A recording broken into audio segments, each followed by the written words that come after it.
My dear friend Justin Fairfax is joining us here, and great to see you out here at this event. Absolutely. Thank you so much for having me, and I love this event every single year. Look forward to it. I am so glad we ran into each other. How's the new year looking for you? It's been great. Okay. It's been a wonderful new year. Had a great time with the family over the holidays. I saw the pictures. I saw the pictures. We took a lot of pictures. You didn't make it to my house, though. I know. I told you why, though. But every time we had to go out of town. All right, we'll sync up calendars. I promise you. Because that's going to be a rumor. That's a hot ticket to your house. So I know how important that is to get that rumor invitation. I'm going to start is Justin Fairfax is avoiding Cesar's house. That rumor will never be true. Trust me, I live in a nice neighborhood. I know. Trust me, and I want to get there. Okay. So you let me know. What's 2015 looking like for you? What do you got planned? What do you got hoping on? And well, certainly looking to continue some of the progress that we made in 2014 and kind of build on the gains. As you know, last year I was very honored to co-chair Senator Warner's re-election campaign. So got to travel around the state again on his behalf and on behalf of other Democrats, and so we were very happy to win that race. Obviously, it was a very close race, but very happy to pull that out. Senator Warner's I'm glad we won, but on the record, I don't like close races. I understand. Especially when we have a better product. Yes. No, I completely agree. I think we keep missing the boat on the message resonating with the voters. Yeah, I think that's something we're going to have to look to tackle in 2015 and beyond, is to make sure that we get people to come out, that we make sure they're energized and excited. As you know, in 2014, we had one of the most historically low turnouts among voters in history. And so we've got to change that. We've got to figure out the formula to change that. I think it does start with what you said, which is with the message. We have a better product, but we've got to talk about the issues that people care about around their kitchen tables. What's affecting them economically, what's affecting their families and their chances to advance in this country and in the state, and I think that we'll do that successfully. So there's about 150 races in the county this year. Is that all now? Last count, my head Virginia. was spinning. My goodness. How do you feel about our chances to maintain or gain what we've got out there? Yeah, well, I think we start off with a really great chance to pick up a House seat with Kathleen Murphy, who I think is an extraordinary candidate. I've been very proud to support her, and I'll be knocking doors again later today, as I know a lot of us have. And she is an example of what you talked about, someone who has a great message, is just a much better candidate than what the other side has put together. And so, looking forward to elect her on January the 6th.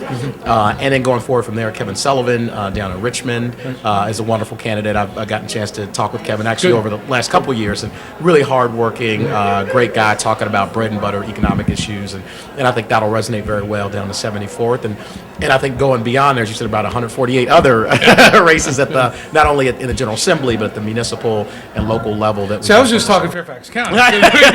we got just this month, right? Yeah, the board of supervisors. That's right. Education, water and soil. That's right. We've got it all. You're absolutely right. And, and again, some really great folks who are standing for re-election, and some newcomers too. And I like to see people stepping up, getting some new folks involved in the system, because again, that helps to grow the pie, helps to grow the excitement among the electorate, and I think increases our chances of winning, which, as you know, we're about winning first of all, but we're about winning for a reason, because we're better, we believe, for the middle class, for folks who are striving to get more opportunity, and that's why it's critically important that we do win, and I think those are the ways we go about doing it. I think that's kind of a theme among the Democrats and the Republicans. Right. We ideally try to broaden and include. That's right. That's right. I don't know if you heard, in Herndon, we actually moved to November elections. Right.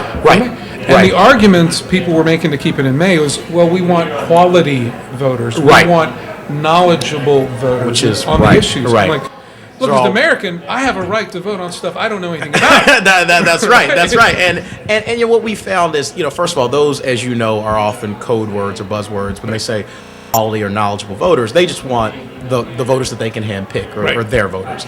We want all people who are eligible to vote to be able to vote. And one part of the last election that was particularly exciting for me was I got to do voter protection from the boiler room on election day. So we got there 5 a.m., stayed there all throughout the day, because it was critically important that, especially with these new voter ID laws that came into effect last July, that we make sure that people are not turned away at the ballot box. Brother, you're pulling at my heart. Well, you fought for this, and I also want to compliment you, Cesar, because people who watch this who obviously will know you, but know us both, know that you have just done incredible work, not only in this county, but really throughout the state. And during your chairmanship, I remember one thing in particular that I was very proud of was you're taking sort of ballot access to another level and making sure that in languages were printed for 22 languages, brother. It was incredible. Videos, too. It's incredible. And, and that's the kind of thing that when you talk about inclusion, broadening the electorate, creating more opportunity for folks to participate in our democracy, that's what we're looking to do. That's what it's about. Absolutely. No, thank you for saying that. No, that means a lot. No, without question. Without question. And I think if people kept the focus on those issues, that's right.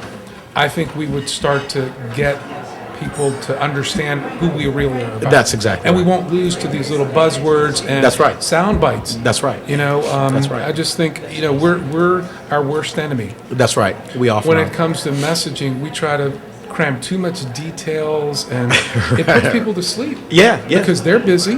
That's right. They've got their own issues. That's right. And they don't want to hear about our 20-point plan to make their life better. That's right. They often drop off by point number 2 or 3. And so you touched on another issue. A lot of our voters are probably new immigrants. Absolutely. English may be a second or third language. That's right. And we just overcomplicate things. That's right. How are you going to put food on my table? That's right. That's exactly right. How are you going to help me get a job? That's right. Help my kids go to college. How are you going to make college affordable to my kids? I mean, that's exactly right. And those really are the critical issues. I mean, we saw at the national level, President Obama, I think, has done a fantastic job of zeroing in on those issues. And we've seen sort of the product of what, Democrats being in charge can do. So you see the stock market at record highs. You see unemployment at record lows. We're seeing increasing economic gains among a broader swath of the But it's at people. the higher level. That's right. And now, the president always says it's about, not from top down, but from the middle out. Right. And so we've got to make sure that people are experiencing, sort of the gains that we've made in the broader economy at every single level.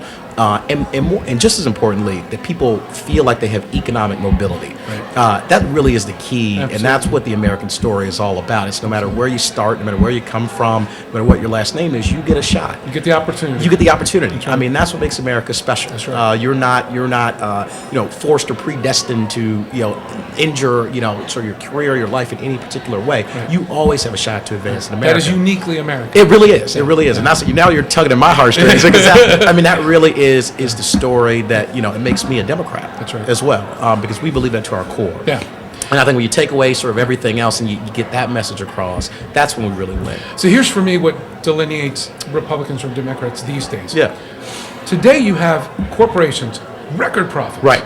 I mean, you see it over and over and over. Right. Yet the average worker has not benefited. That's right. Minimum wage is like lower than it was. That's right. Adjusted for inflation. Exactly. Are you kidding me? It is incredible.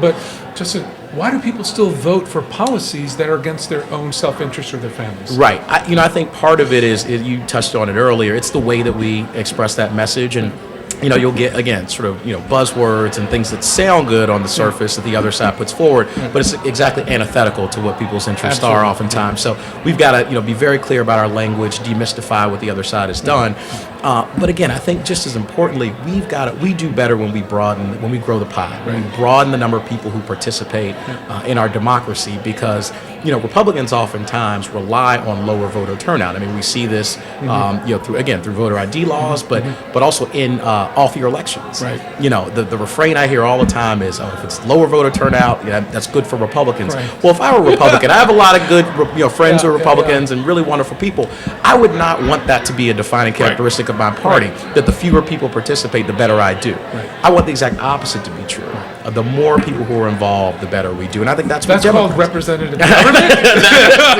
That's what we should all want. Take it or leave it. That's right, as Americans. So I mean, you focus on exactly the right things, which is to really hone our message, talk about the specific things that families are sort of dealing with, struggling with, primarily economic quality issues.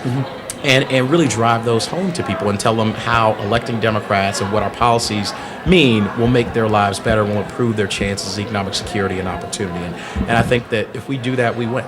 Excellent. Brother, I'm going to let you go here, but got to ask. No, please, by all means. Do you want to announce anything? I